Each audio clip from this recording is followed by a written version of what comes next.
મહેસાણા જિલ્લામાં વારાઈ માતાજીના મંદિરમાં ત્રિદિવસીય પુનઃ પ્રાણ પ્રતિષ્ઠા મહોત્સવમાં 2 કિલોમીટર લાંબી બગીની શોભાયાત્રા નાસિકના ફેમસ બેન્ડ બાજા સાથે નીકાળવામાં આવી હતી અને હેલિકોપ્ટર દ્વારા પુષ્પ વર્ષા કરવામાં આવી હતી।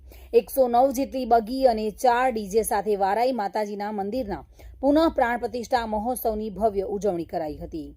આ બગી શોભાયાત્રામાં પાસુટના મુખ્ય દ્વારથી શોભાયાત્રાનું પ્રસ્થાન કરાવ્યું હતું, જ્યાં મુખ્ય મંદિરો ઉના દ્વાર આગળથી સમગ્ર પાંચોટમાં ફરી વારાઈ માતાજીના મંદિરમાં ઉમિયા માતાજી મંદિર, બહુચર માતાજીના મંદિર, અંબે માતાનું મંદિર અને બ્રાહ્મણી માતાનું મંદિર, ત્યારબાદ અન્નક્ષેત્ર અને ત્યારબાદ મહાદેવ મંદિરે સમાપન કરવામાં આવ્યું હતું। વારાઈ માનવ પૂર્ણ પ્રાણ પ્રતિષ્ઠા મહોત્સવ આજથી ચાલુ સ્ટાર્ટ થઈ ગયો છે। આજે પ્રથમ દિવસ છે, પણ પ્રથમ દિવસ જોતાં એવું લાગે છે અમને કે જે અમારો અંદાજ હતો આપણો એના કરતાં 2 ગણી પબ્લિક આવી છે, સ્વયંભૂત પબ્લિક આવી છે। ભોજન પ્રસાદ એ લોકોએ શાંતિથી લીધો।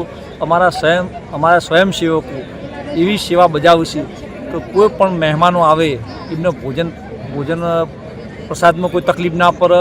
આ સાંસ્કૃતિક કાર્યક્રમ છે। અત્યારે તમે જોઈ શકતા હશો, લગભગ અમારા અંદાજ પ્રમાણે 25 થી 30 હજાર માણસ આવ્યું છે ડાયરામાં। હવે અમને એવું લાગે છે કે હજી 2 દિવસ છે, એ બે દિવસમાં અમારી ગણતરી 1.5 થી પોણા 2 લાખની ગણતરી છે। ગમે એટલી પબ્લિક આવે, અમારી પૂરેપૂરી તૈયારી છે। અમારા જે સ્વયંસેવકો છે એ ખડા પગે છે। સાંસ્કૃતિક કાર્યક્રમ હોય કે ભોજનશાળા હોય કે કાર્યાલય હોય, એક પણ બાબતની કોઈ દર્શાનાથીની તકલીફ નહીં પડે એવી અમારી પૂરી તૈયારી છે। એટલે કોઈ બાબતની ચિંતા કરવાની, તમે દર્શનનો લાભ લો, પ્રસાદનો લાભ લો, બાકી કોઈ ચિંતા કરતા ના। અમારું આખું ગામ વારાઈ માના રંગે ચંગે અવસર માણી રહ્યું છે। ભાવિન ભાવસાર સાથે bureau report, today Gujarati news.